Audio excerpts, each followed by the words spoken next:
हमने पहले बेड़े हुआ करते, नौका के स्थान पर फ्लोटिंग जो है ना, एक फ्लोटिंग बना लिया करते, पूरा लंबा चौड़ा लकड़ी इसका सूखा, और उसके ऊपर फूस फास के ऊपर डाल लेते थे लकड़ ऊंचे ऊंचे, तो वो बेड़ा बोला करते, बेड़ा।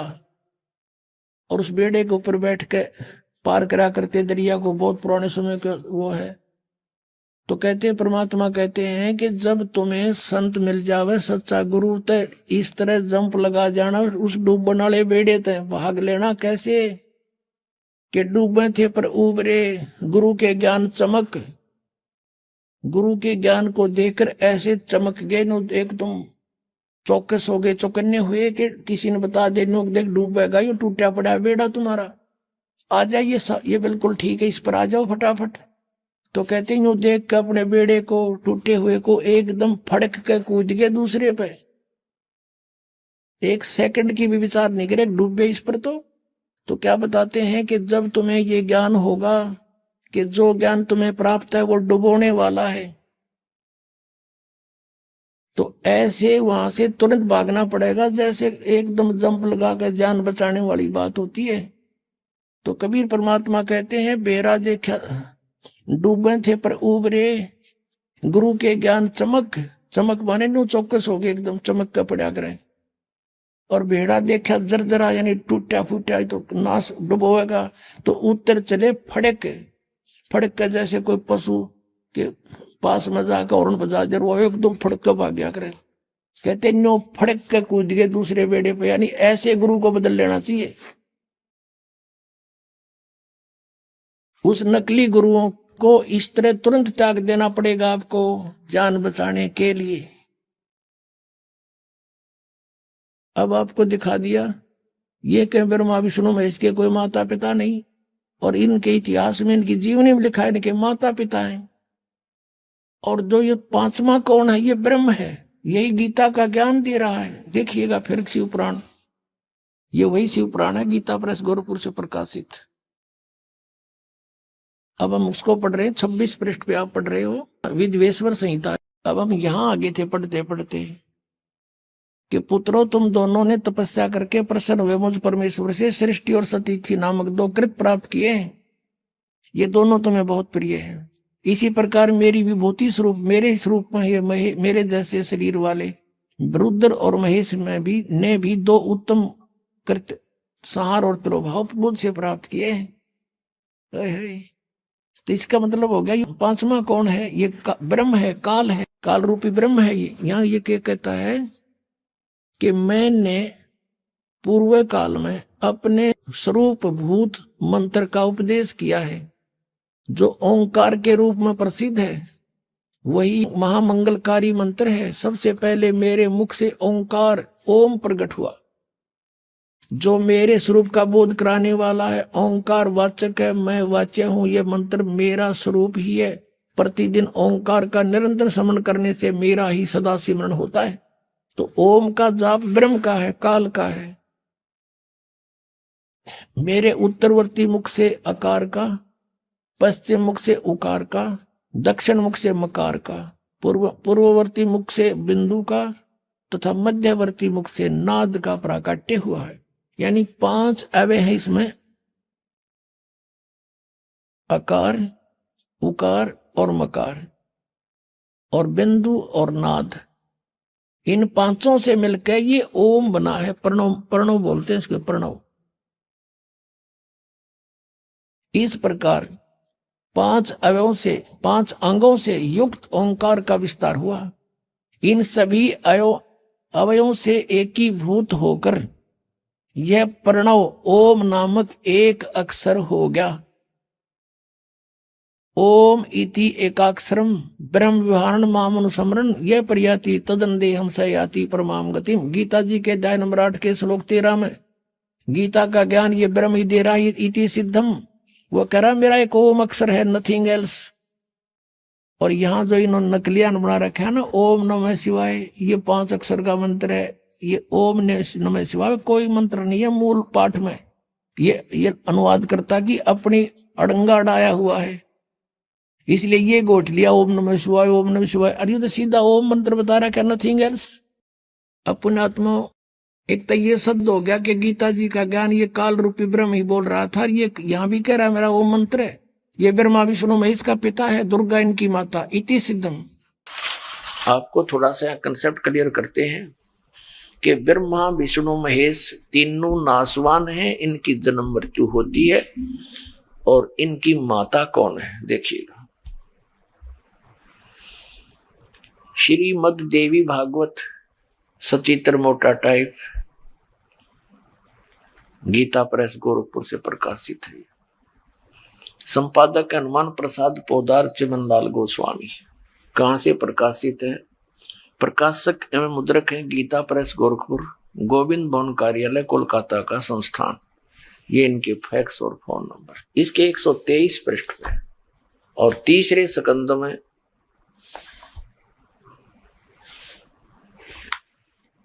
या 123 पृष्ठ पर भगवान विष्णु कह रहे हैं तुम शुद्ध स्वरूपा हो, ये सारा संसार तुम इसे उद्भासित हो रहा है।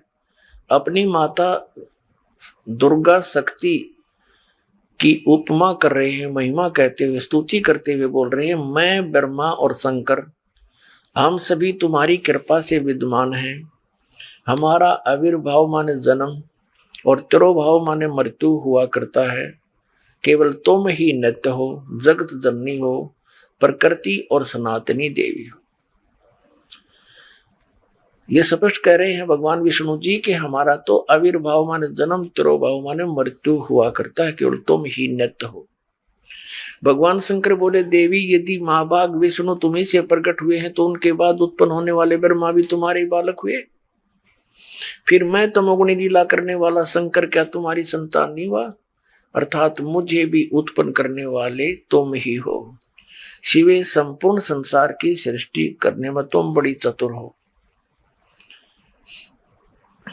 इस संसार की सृष्टि, स्थिति और संहार में तुम्हारे गुण सदा समर्थ हैं। उन्हीं तीनों गुणों से उत्पन्न हम ब्रह्मा विष्णु एवं शंकर नियमानुसार कार्य में तत्पर रहते हैं। इस पवित्र पुराण ने श्री देवी भागवत ने यानी श्री देवी पुराण ने इन चंद पंक्तियों में ये 5 कंसेप्ट क्लियर कर दिए, 5 पॉइंट स्पष्ट कर दिए। नंबर 1 कि ब्रह्मा विष्णु महेश की जन्म मृत्यु होती है, ये अविनाशी नहीं है। नंबर 2 दुर्गा इनकी माता है। और नंबर 3 दुर्गा को प्रकृति भी कहते हैं। और नंबर 4 ये होगा कि रजगुण ब्रह्मा, सतगुण विष्णु, तमगुण शिव जी है। और 5वां ये हो गया कि ये केवल नियमानुसार कार्य में ही तत्पर रहते हैं। ब्रह्मा विष्णु महेश केवल वर्क डन दे सकते हैं, आपके भाग्य में, प्रारब्ध में या किसी भी प्रकार का लाभ हानि कम और अधिक ये नहीं कर सकते। दर्शकों, आपने सभी सदग्रंथों से प्रमाण सहित जाना कि भगवान ब्रह्मा विष्णु महेश जी के माता पिता देवी दुर्गा जी तथा अक्षर ब्रह्म यानी ज्योति निरंजन काल है। अगर आप माँ दुर्गा की पूजा करते हैं तो निश्चित ही आपने गौर किया होगा कि देवी दुर्गा को सुहाग की मान्यता का आधार मानी जाने वाली चीजें ही चढ़ाई जाती हैं, जिससे एक बात सभी भक्तों को स्पष्ट है कि माँ दुर्गा देवी शादीशुदा है। तो हमारा दूसरा प्रश्न है महादेवी दुर्गा जी को लेकर सवाल नंबर 2, शेरांवली माता या कहे अष्टांगी देवी का पति कौन है? ये वही देवी भागवत गीता प्रेस गोरखपुर से प्रकाशित, संपादक हनुमान प्रसाद पोदार चिमनलाल गोस्वामी। और देखना इस पे 123 पृष्ठ पे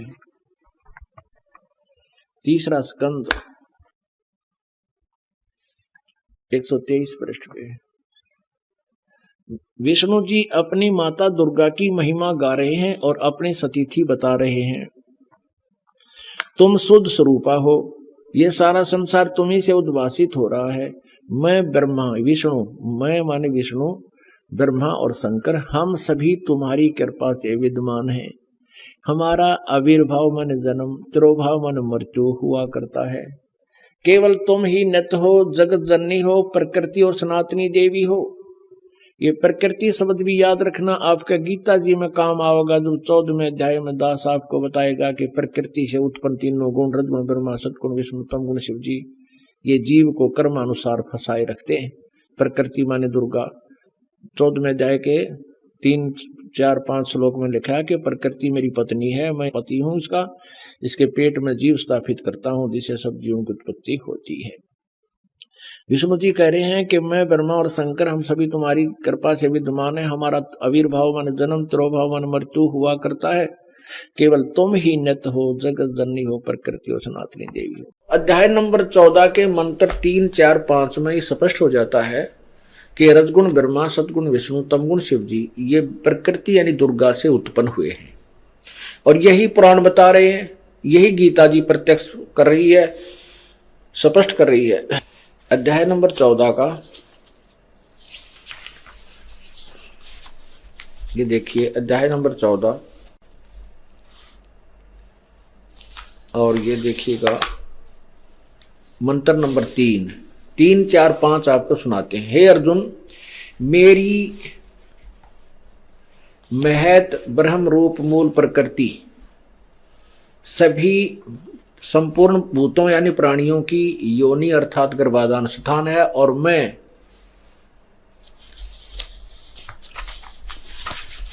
उस योनि में चेतन समुदाय रूप गर्भ को स्थापन करता हूं, ततः उससे वैसे उस जड़ चेतन संयोग से सब भूतों की यानी प्राणियों की उत्पत्ति होती है। 4 में कहा है, हे अर्जुन, नाना प्रकार की सब प्राणी योनियों में जितनी मूर्तियां और शरीरधारी प्राणी उत्पन्न होते हैं, प्रकृति, ये प्रकृति शब्द देखना, उन सब की गर्भ धारण करने वाली माता है, मैं बीज स्थापन करने वाला पिता हूं। अब 5 में स्पष्ट हो जाता है, हे अर्जुन, सतगुण, रजगुण और ब्रह्मा ये प्रकृति से उत्पन्न तीनों गुण अविनाशी जीवात्मा को शरीर में बांधते हैं, फंसा कर रखते हैं। दोस्तों, प्रमाण सहित ये सिद्ध हुआ कि शेरांव वाली माता दुर्गा का पति ज्योति निरंजन काल है।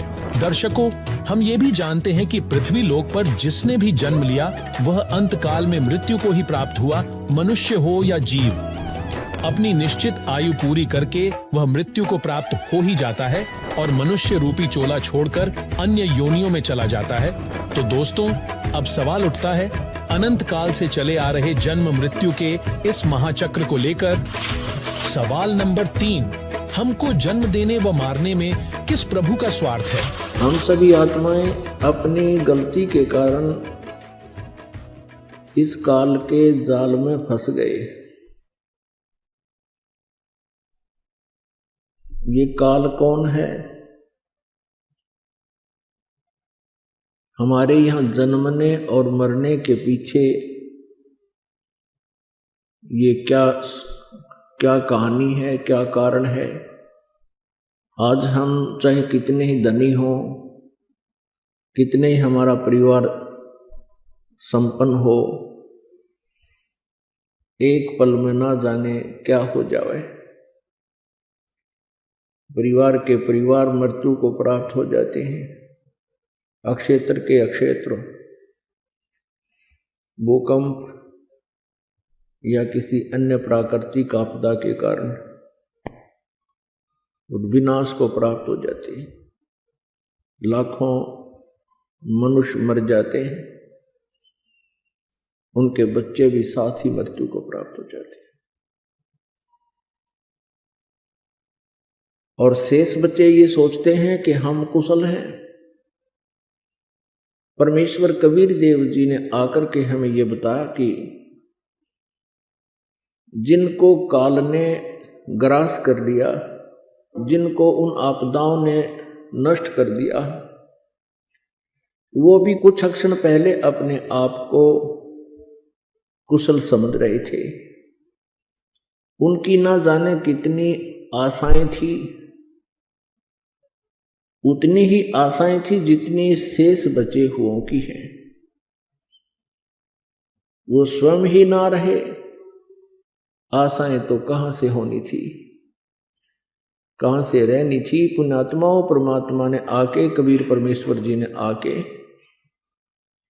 इस काल के षड्यंत्र का बांडा फोड़ किया है कि तुम अपनी गलती के कारण आप जी यहां आ गए और अब ये तुम्हें रास्ता नहीं दे रहा। इसके कारण इसका स्वार्थ है कि इस काल को जो 21 ब्रह्मांड का स्वामी है, इसको ब्रह्म भी कहते हैं। वेदों में इसे ब्रह्म कहा है, जिसका ओम नाम, ओम मंत्र है जाप करने का। ये 21 ब्रह्मांड का स्वामी है, प्रभु है, मालिक है। इसको ब्रह्म कहते हैं, इसको काल भी कहते हैं।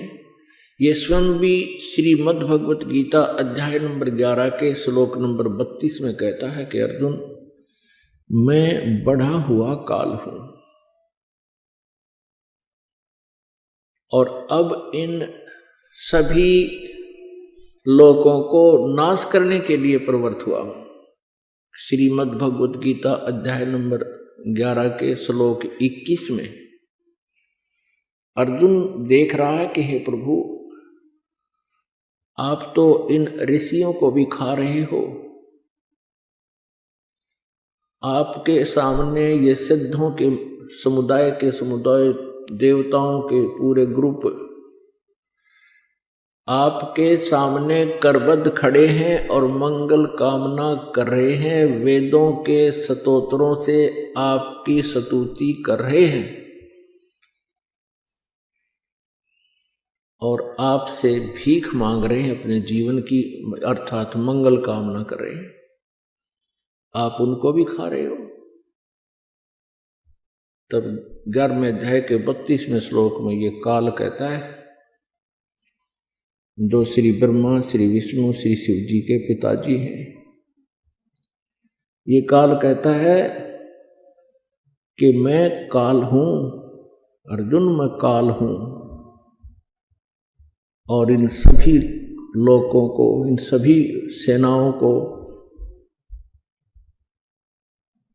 इनका नाश करने के लिए अब मैं प्रवृत्त हुआ हूं।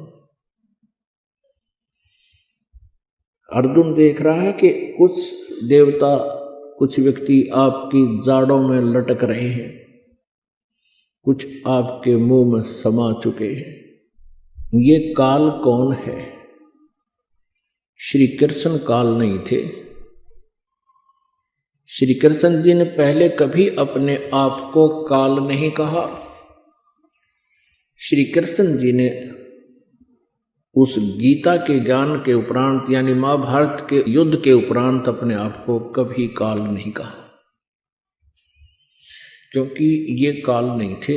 ये सतोगुण भगवान विष्णु अवतार थे और विष्णु जी इतने शांति प्रिय सतोगुण युक्त हैं कि एक बार भृगु ऋषि जी ने भगवान विष्णु जी के सीने में लात मार दी थी। भगवान श्री विष्णु अर्थात श्री कृष्ण जी सतोगुण ने कहा था कि हे ऋषिवर, मेरा सीना वज्र जैसा सख्त है, आपके कोमल पैर को चोट तो नहीं आई। क्या वो महापुरुष जो इतना शांति प्रिय और इतना दयालु है, क्या वो काल हो सकता है? क्या वो अपने आप को काल कह सकता है? जिसको देखकर अर्जुन जैसे योद्धा भी कांप रहे हैं, तो वो श्री कृष्ण नहीं, श्री विष्णु नहीं, वो काल था जो श्रीमद् भगवत गीता जी का ज्ञान श्री कृष्ण जी में प्रवेश करके कह गया, बोल गया। मुख यानी ये शरीर समझो एक यंत्र है, जैसे टेप रिकॉर्डर होता है, और टेप रिकॉर्डर में जो भी जैसी भी कोई कैसेट डाल दी जाती है, फिर वो कैसेट बोलती है, उस कैसेट वाला ही मैटर बाहर बोल रहा है, वो टेप रिकॉर्डर। श्री कृष्ण जी के शरीर अर्थात टेप रिकॉर्डर में इस काल ब्रह्म ने, काल कहो चाहे ब्रह्म कहो, इसने स्वयं प्रवेश करके और अपनी कैसेट चला दी। उसने गीता जी का ज्ञान स्वयं बोला। दर्शकों, इस बात से हम भलीभांति अवगत हैं कि हिंदू धर्म में विशेषकर भगवान ब्रह्मा, विष्णु, महेश व अन्य देवी देवताओं को इष्ट मानकर इनकी पूजा की जाती है। फिर भी यह देखने में आता है कि हिंदू धर्म में ज्यादातर लोग जो देवी देवताओं को मानते हैं अथवा श्रद्धा से दिन रात उनकी आराधना करते हैं, वे भी पूर्णतः सुखी नहीं हैं। आखिर इसके पीछे क्या कारण है? आइए जानते हैं। मुख्य प्रश्न है कि सवाल नंबर 4, हम सभी देवी देवताओं की इतनी भक्ति करते हैं फिर भी दुखी क्यों है? क्योंकि अब क्या स्थिति आ गई, बहन विधवा हो रही है क्योंकि पति पीवा शराब, वह 6 महीने, साल, 2 साल दुख सुख पाका, आखिर मैंने कहे भगवान यू मर जाता अच्छा है तो बताओ कैसे फिर सुहागण रहेगी। और पहले इतना अच्छी तरह रहा करते थे, नेक नीति से व्यवहार करते थे, अब हमारे विचार मलिन हो गए, विचार साफ थे।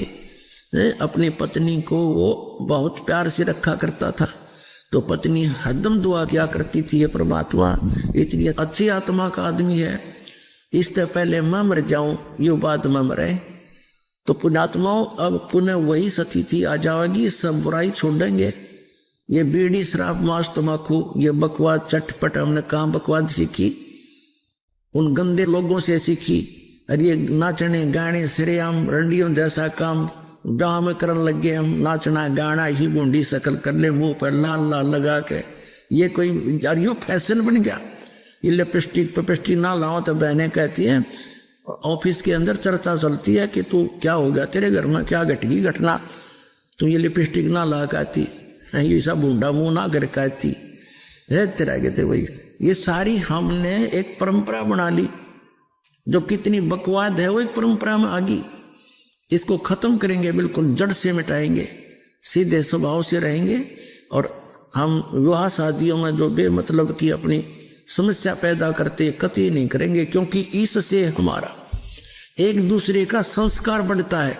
हमने संस्कार को खत्म करना है वहां जाने के लिए जहां सदा सुखी रहेंगे और वहां सदा कोई दुख नहीं, वहां वृद्ध अवस्था नहीं और वह मृत्यु नहीं सतलोक में। तो क्या है कि ब्राह्मणा 3 वेदा चयगा विहिता पुरा, पुरा माने सृष्टि की प्रारंभ में ये परमात्मा प्रत्येक युग में आते हैं और उस समय भी यही ज्ञान सुनाते हैं। लेकिन जो बुद्धिमान व्यक्ति होते हैं वो परमात्मा की शरण में आते हैं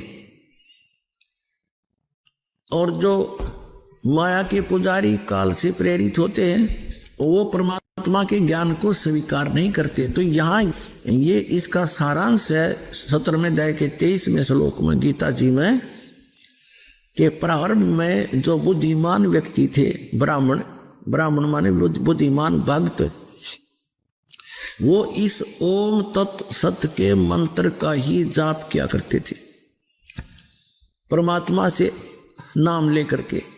फिर परमात्मा ने पता था कि ये 3 युगों के अंदर ये प्राणी इस भक्ति को नहीं कर सकते, क्योंकि प्रत्येक व्यक्ति साधना करते होते हैं और प्रत्येक को सतयुग के अंदर, त्रेता और द्वापर, तीनों युगों में उनको खूब सुख होते हैं, संतान भी होती है प्रॉपरली, बेटे और बेटी भी होती हैं, सब अच्छे होते हैं, नेक स्वभाव के होते हैं, उनके व्यवसाय भी अच्छे होते हैं, उनके ऊपर कोई आपदाएं नहीं आती, वो होते हैं उनके पूर्व जन्म के।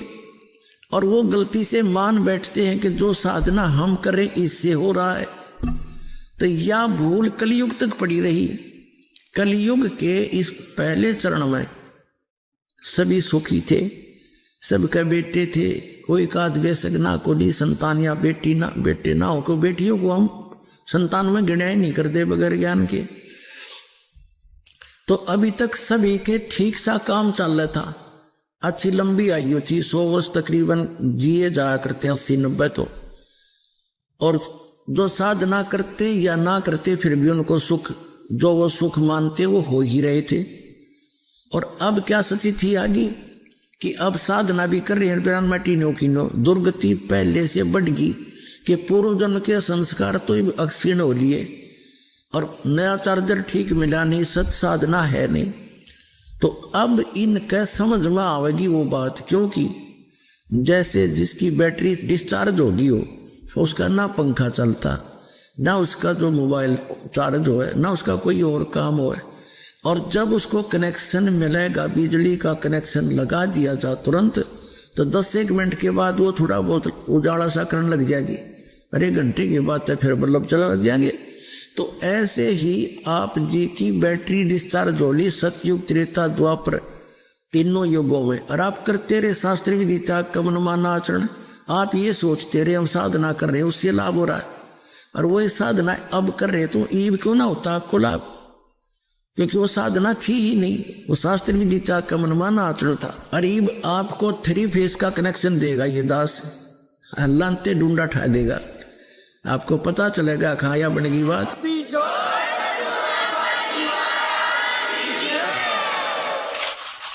कबीर साहब जी, कबीर जी ये परम अक्षर ब्रह्म है, सारी सृष्टि के रचनहार हैं, और पुण्यात्माओं आपके ऊपर रहम किया उस दीन दयाल ने, आपको ये तत्व ज्ञान समझाया, आप तक पहुंचाया। आप तक ये तत्व ज्ञान पहुंचाने के लिए उस परमेश्वर ने कितने कितने कष्ट उठाए। आप तक पहुंचने के लिए उस परमात्मा ने भिन्न भिन्न भेष बनाए, और आप जी ने इस काल की भांग को इतना पी लिया कि इस काल के इस नकली सुख, इस झूठे सुख के नशे में आप भगवान को पहचानना भूल गए। परमेश्वर कहते हैं मैं रोवत हूं सृष्टि को, सृष्टि रोवे मोहे, गरीबदास इस वियोग को समझ न सकता कोई। हमारे पिता कहते हैं, हमारे भगवान कहते हैं कि मैं तुम्हें रो रहा हूं, तुम्हारे लिए भटक रहा हूं कि तुम गलत स्थान पर रह रहे हो, या कोई जीव सुखी नहीं, या सुख नाम की वस्तु नहीं, और आप यहां सुख खोज रहे हो और सुख देने वाले उस भगवान की खोज कर रहे हो, उसके लिए रो रहे हो, तड़फ रहे हो। मैं तुम्हारे लिए रो रहा हूं कि मैं हूं वो परमात्मा, मैं तुम्हारा जनक हूं, मैं तुम्हारा पिता हूं। आप जी ने ये गलती की जिस कारण से आप इस काल कसाई के यहां फंस गए हो। किसी का बेटा मार रहा है, किसी की बेटी मार दी, कोई किसी का जमाई मर गया, किसी के कैंसर होगी, किसी की टांग कट गई, किसी को कैंसर है, कोई कोड से भुगत रहा है, और शेष बचे हुए ये सोचते हैं कि हम ठीक हैं। यदि आप रोग रहित हैं, कल मृत्यु होगी, फिर गधे बन जाओगे, तो क्या खाक ठीक हो आप? इसलिए परमात्मा याद दिलाते हैं, कबीर ये माया अटपटी, सब गट आन अड़ी, किस किस को समझाऊं, या कुएं भांग पड़ी। परमात्मा कहते हैं किस किस को समझाऊं। इस काल भगवान ने इस नकली सुख की एक कुएं के अंदर जैसे 1, 2, 3 क्विंटल भांग घोल कर डाल दे कोई, उस कुएं का जल चाहे 1000 व्यक्ति पी ले, और पीने के उपरांत उनकी एक जैसी गतिविधि, एक जैसी भाषा, एक जैसी चाल हो जाती है, क्योंकि सबको वो नशा हो चुका है। तो इस काल भगवान ने इस त्रिगुणमयी माया की इतनी मात्रा डाल रखी है आपके अंदर कि आपको इतना नशा हो गया इसका। जैसे किसी के पास बढ़िया मकान, कोठी हो जाती है, कार हो जाती है, उसको नशा है वो, और वो फूला नहीं समाता, और वो भूल जाता है बालक कल मृत्यु हो जाएगी, ये कार कोठी तेरे साथ नहीं जाएंगी, यहां बुद्धि क्यों नहीं आती आपकी। परमात्मा हमें याद दिलाना चाहते हैं कि इन सुखों को जहां आप यहां खोज रहे हो आपको सतलोक में मिलेंगे। यहां तो आपने जो कार भी व्यवस्था कर ली, 36 पंगे पाक है, फिर उसमें कोई इंजन में गड़बड़ है, कोई पेट्रोल डलवाना, जेब देखनी पड़े। सतलोक में चलो आपको विमान मिलेंगे, विमान मिलेंगे, और आपकी मन से जहां चाहोगे 1 सेकंड में उड़कर आप पूरा परिवार बैठकर कहीं घूम सकते हो। कोई पैसा नहीं लगेगा, आपको सब वस्तु मुफ्त मिलेंगी, सब सुख होगा, आपकी कभी मृत्यु नहीं होगी। आपका ऐसा ही परिवार वहां सतलोक के अंदर होगा। अभी तक ये मूर्ख बनाया करते थे नकली संत कि वहां प्रकाश ही प्रकाश है, चेतन ही चेतन है, आत्मा उसमें जाकर ऐसे मिल जाती है जैसे बूंद समंदर में। फिर खा कर क्या करेंगे वहां जाकर के, इससे यही दुख सुख यही ठीक है। तो उनको अकल थी नहीं, ज्ञान था नहीं, उनका सवन भाव नहीं था, क्योंकि उनकी साधना गलत थी, उनका ज्ञान गलत था।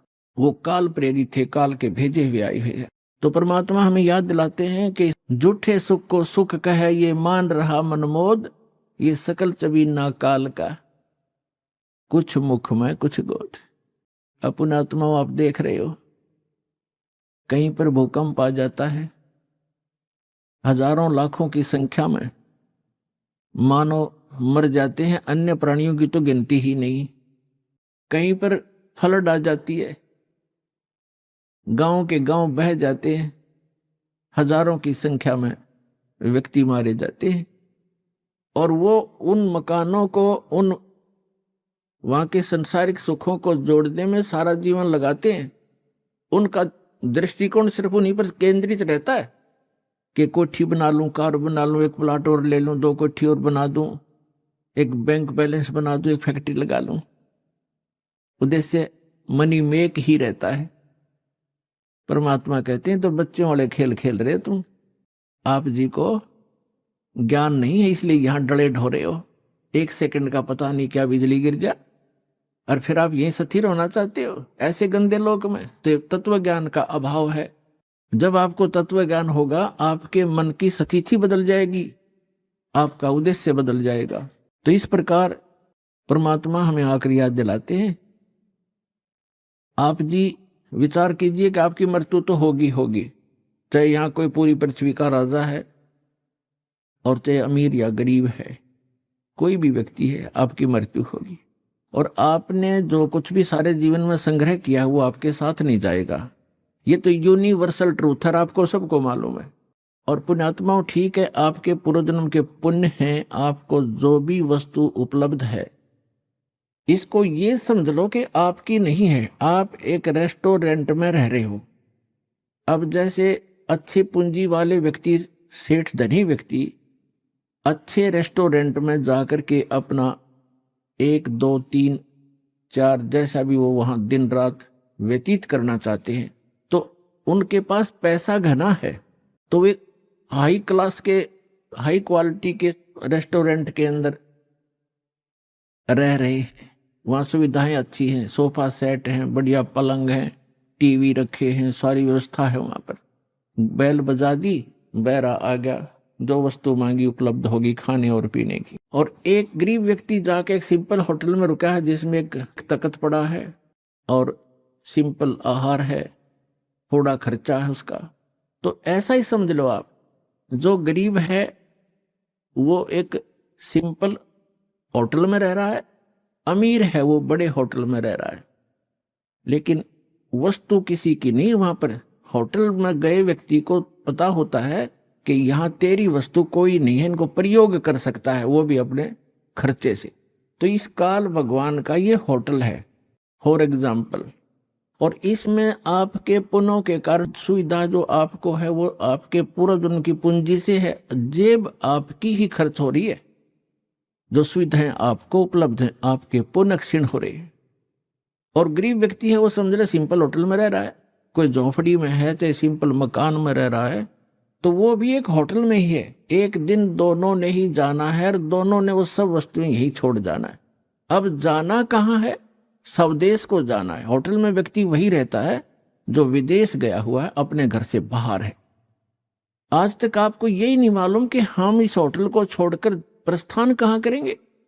आपको तो जबरदस्ती जब आपकी पूंजी समाप्त हो जाती है, आपका समय समाप्त हो जाता है, उस होटल से पकड़ कर बाहर फेंक दिया जाता है सड़क पे, आप कहीं जाओ। जब हम घर से बाहर चलते हैं वैसे किसी काम कार्यवश, तो जाने से पहले हम वहां कहाँ रुकेंगे, रात्रि हम कैसे व्यतीत करेंगे, उसकी व्यवस्था पहले करके जाते। और संसार छोड़ के जाने वाला व्यक्ति कभी सोचता भी नहीं कि मृत्यु के बाद मैं कहां जाऊंगा। तो वो ज्ञान अब आपको प्राप्त हो रहा है कि आप ये साधना करोगे और आप इन होटलों में रहो जैसे जिसकी व्यवस्था है, ठीक है, धनी है अपने उस सुविधा को प्राप्त करो, निर्धन है अपने उन मकानों में गुजर करो। और दोनों ही दो रोटी खाते हैं, एक गरीब भी और सेठ भी, और एक चारपाई पर ही सोते हैं, 3-3 4-4 पर सेठ नहीं सो सकता।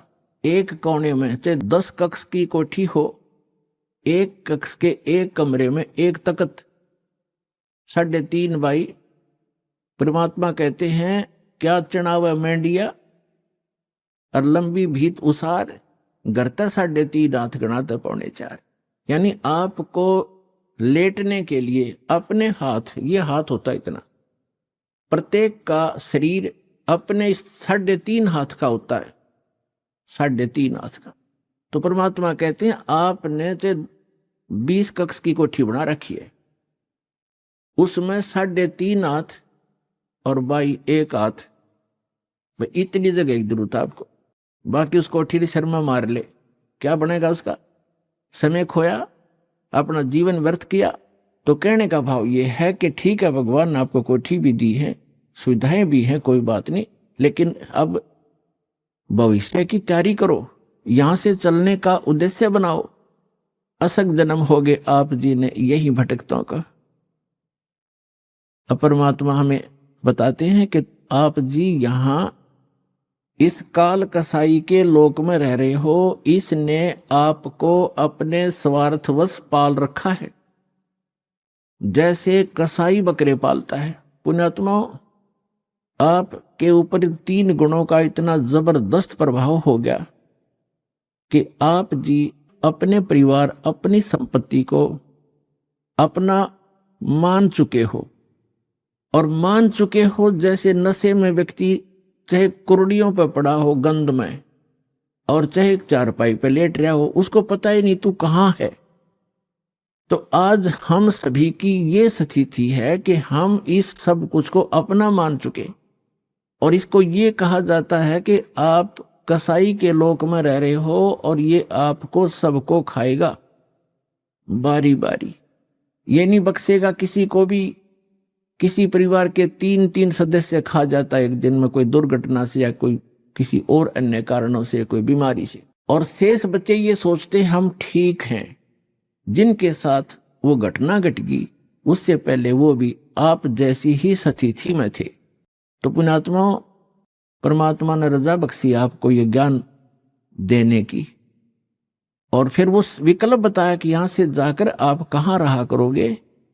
गीता अध्याय नंबर 15 के श्लोक नंबर 1 से 4 में कहा है कि उल्टा लटका हुआ संसार रूपी वृक्ष है, ऊपर को जड़ तो समझो पूर्ण परमात्मा, और नीचे को 3 गुण रूप शाखा है, रजगुण ब्रह्मा, सतगुण विष्णु, तम गुण शिव जी। और जो संत इस उल्टे लटके हुए संसार रूपी वृक्ष के सभी विभाग बता देगा, तना कौन भगवान है, इस संसार रूपी जड़ कौन है, यानी जिससे सबका धारण पोषण होता है वो कौन प्रभु है, और शाखा कौन है, डार कौन है, और पत्ते क्या है, तो सवेदविद वो तत्वदर्शी संत है।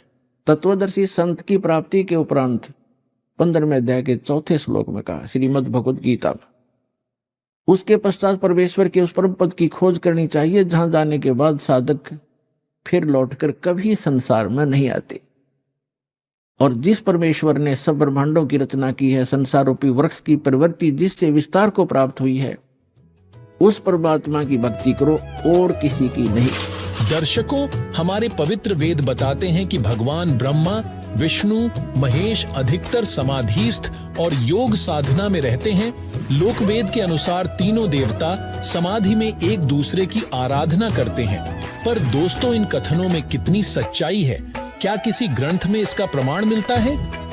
क्या सच में वो योग साधना करते वक्त एक दूसरे का ही ध्यान करते हैं या फिर वे किसी और प्रभु का ही ध्यान करते हैं? आइए जानते हैं सवाल नंबर 5। ब्रह्मा विष्णु महेश किसकी भक्ति करते हैं? गीता जी को आधार मानते हैं कि गीता जैसा ग्रंथ नहीं। श्रीमद् भगवत गीता एक बहुत ही अनमोल ग्रंथ है। और फिर नाम देते हैं हरे कृष्ण हरे राम, राधे श्याम सीताराम। बताओ गीता जी में है कहीं पर ये आप भी मूर्ख बन रहे, औरों को भी जीवन बर्बाद कर रहे आत्माओं का। पहले हमें ज्ञान नहीं था, इन किन बकवादों को हम समझ नहीं सके जो क्या उआ बाई बक रहे हैं। ये पहले एक प्रश्न किया किसी ने एक आचार्य से, उससे पूछा क्या ब्रह्मा विष्णु महेश किसकी भक्ति करते हैं? वो भी साधना कर रहे हैं, भगवान शिव को देख लो ऐसे बैठे समाधि में। कोई कहता है कि ये उस विराट परमात्मा की भक्ति करते हैं ब्रह्मा विष्णु महेश। इस मूर्ख ने कोई पूछा है, अब तो तू कह रहा था श्री कृष्ण स्वयं परमात्मा है, पूर्ण ब्रह्म है, इसके अतिरिक्त कोई भगवान नहीं है, हैं? अरिबनों का योग विराट परमात्मा की भक्ति करते हैं, फिर ये कृष्ण के रहेगा तुम्हारा? ये व्हाट इज कृष्ण? फिर इब तो तू कह रहा श्री कृष्ण सुप्रीम पावर है, अनंत कोट ब्रह्मांड का मालिक है। अरिबनों का हाँ कहीं ना कहीं के उसमें विराट परमात्मा में लीन हो जाते हैं, ये किसी उस परमात्मा की भक्ति करते हैं। ये इसको कहते हैं कि सटदल उआ बाई बगदा, माला पहर बिंदी ला के ये हुए हैं मुक्ता। मोक्ष समझ रहे अपने आप में। और सटदल उआ बाई बकदा, गीता जी में है कहीं ऐसा परम प्रमाण इनका? फिर एक ने तो यहां तक कह दिया, कुछ एक तो यहां तक बुद्धि खराब है, महर्षि कहाँ है, आचार्य कहवाते हैं। पहले तो कह रहा है कि आपका इष्ट देव कौन है? पूछा किसी ने, उत्तर दे रहा है कि मेरा श्री कृष्ण भगवान इष्ट देव है। कृष्ण भगवान स्वयं परमात्मा है, सर्व सृष्टि के रचनहार है, अखिल ब्रह्मांड के स्वामी। फिर उससे पूछा कि ब्रह्मा विष्णु महेश ये किसकी भक्ति करते हैं? कि श्री कृष्ण की भक्ति करते हैं। ये मूर्ख बना रहे थे हमने ऐसे। फिर पूछा उसने कि क्या श्री कृष्ण ही विष्णु जी के अवतार हैं? श्री कृष्ण जी में और विष्णु में क्या अंतर है? उत्तर देता है वह ज्ञानी कि ऐसा है, जब भगवान श्री कृष्ण और विष्णु में कोई अंतर नहीं है। जब पालन करना होता है तो मुकुट मकट पहनकर सुदर्शन चक्र धारण करके ये तब ऐसा करते हैं। और श्री कृष्ण रूप में जैसे कोई अधिकारी होता है, वर्दी उतार के आराम से रह रहा है तो समझो कृष्ण रूप में। और जब वो ऑफिस में जाता है तो फिर श्री कृष्ण विष्णु ही बनकर मुकुट माकुट धार कर वहां वैसे होता है। इसमें श्री कृष्ण में और विष्णु में कोई अंतर नहीं है। अरे फूटे बाग, इसे आचार्य मिले। पहले तो कह रहा था श्री कृष्ण भगवान की भक्ति करते हैं ब्रह्मा विष्णु महेश, फिर कह रहा है कि श्री कृष्ण और विष्णु में कोई अंतर नहीं। नकल देखो इनकी। तो पुण्यात्माओं, ऐसे हम इन अज्ञानियों को और महापुरुष समझते थे, क्योंकि ये संस्कृत बोला करते थे। क्योंकि जो बालक बचपन से ही संस्कृत बोलने लग जाए तो वो तो फिर अभ्यास हो जाता, उसके घर में भी संस्कृत बोलने वाले होते थे।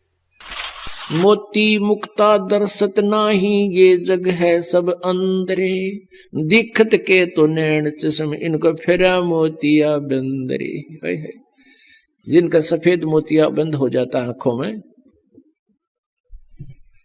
उनकी आंखें बिल्कुल स्वस्थ दिखाई देती हैं, लेकिन उनको दिखता कुछ नहीं। अन्य व्यक्ति तो ये समझे ये बिल्कुल आंखों वाला है, नेत्र ठीक है इसके, लेकिन उसको कुछ नहीं दिखाई देता। ऐसे ही हमें विद्वान दिखाई देते थे, लेकिन ये ज्ञान नेत्रहीन प्राणी थे। ऋषि महर्षि ब्रह्मा विष्णु महेश दुर्गा तक भी ये ज्ञान नेत्रहीन थे, इनको कोई अध्यात्म ज्ञान नहीं था। पुण्यात्माओं, ये शब्द जो दास आज कह रहा है, सभ्य समाज है, शिक्षित मानव है, तो ये आपके गले उतर रहा है, क्योंकि आपको दास प्रमाण दे रहा है। और आज से 600 वर्ष पहले परमात्मा ने यही वर्ड बोले थे जो दास बोल रहा है, उनका बताया हुआ ज्ञान। तो उस समय तो पिटन के काम तो थे ही थे, पर मालिक रुके क्यों करे, वो कैसे चुप रहे। अगर उस समय भगवान यू ज्ञान ना दे के जाते तो हम कैसे पहचानते कि वो भगवान थे। और लोग कहा करते वो संस्कृत नहीं जानते, वेदों को नहीं पढ़ा, और फिर भी वो वेदों वाला ज्ञान बोल रहे हैं, तो वो परमात्मा थे। हमने ये समझना है, अपनी बुद्धि को सेट करना है। बंदी छोड़ कबीर इज गॉड। तो उस प्रमाण इस दास बताना चाहता है जिससे आपके हृदय में भगवान भगवान सिद्ध हो जा। ये शब्द ऐसे हैं कड़वे कुनीन की तरह के ब्रह्मा विष्णु महेश और दुर्गा और ऋषि महर्षि वशिष्ठ जी, व्यास जी, और ये क्या नाम है विश्वामित्र जी, भारद्वाज जी, जितने भी ऋषि महर्षि हुए उनको कोई वेद ज्ञान नहीं था, अध्यात्म ज्ञान नहीं था। वेद ज्ञान नहीं था, अध्यात्म ज्ञान नहीं, क्योंकि हम वेदों को सिरोधार्य मानते हैं। अब ये प्रमाण देने पड़ेंगे, नहीं तो ये कुनीन जैसी कड़वी है, बालक जीभ पर रखते ही थूक देता है, और साथ में इसको जो है ना शुगर कोटेड करके अंदर पहुंचाना है। अब देखिएगा, ये कंसेप्ट क्लियर करना पड़ेगा कि ब्रह्मा विष्णु जी को भी कोई ज्ञान नहीं था, अध्यात्म ज्ञान नहीं था, और सतयुग के ब्राह्मणों को भी अध्यात्म ज्ञान वेद ज्ञान नहीं था। और परमात्मा 600 वर्ष पहले कहा करते थे, मोती मुक्ता दर्शत नाही, ये जग है सब अंदरे, दिखत के तो नैन चश्म, इनका फेरा मोतिया बिंदरे। ये दिखे विद्वान और ये हैं मोतिया बिंद, ज्ञान नेत्रहीन, तत्व ज्ञानहीन, ये वेद ज्ञानहीन प्राणी है, ऋषि महर्षि ब्रह्मा विष्णु महेश तक। अब परमात्मा जो कहा करते, आज ये सदग्रंथ भी वही बता रहे हैं। देखिएगा श्रीमद् देवी भागवत यानी शक्ति पुराण, दुर्गा पुराण, गीता प्रेस गोरखपुर से प्रकाशित है। इसके कौन है संपादक? संपादक है हनुमान प्रसाद पोदार, चिमनलाल गोस्वामी। प्रकाशक एवं मुद्रक हैं गीता प्रेस गोरखपुर, गोविंद भवन कार्यालय कोलकाता का संस्थान है। ये इनके फैक्स और फोन नंबर है। ये देखिएगा, इस पवित्र पुराण के पहले सकंद में श्रीमद् देवी भागवत पृष्ठ नंबर 28 पर नारद जी और व्यास जी की गोष्ठी हो रही है। Vyas ji is the writer of 18 Purana and ये चारों वेदों का, गीता जी का और इन 18 पुराणों का, श्री सुधा सागर का ये व्यास जी राइटर है, लेखक है। और ये नारद जी से वार्ता कर रहा है। नारद जी ने कहा, महाभाग व्यास जी, तुम इस विषय में जो पूछ रहे हो ठीक यही प्रश्न मेरे पिताजी ने भगवान श्री हरि से किया था।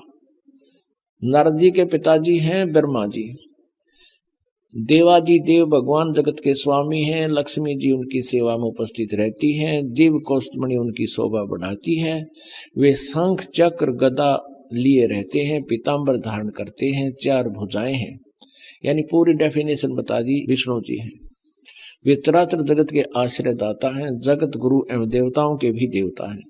ऐसे जगत प्रभु भगवान श्री हरि महान तप कर रहे थे, विष्णु जी तपस्या कर रहे थे, उनकी समाधि लगी थी। यह देखकर मेरे पिता ब्रह्मा जी को बड़ा आश्चर्य हुआ।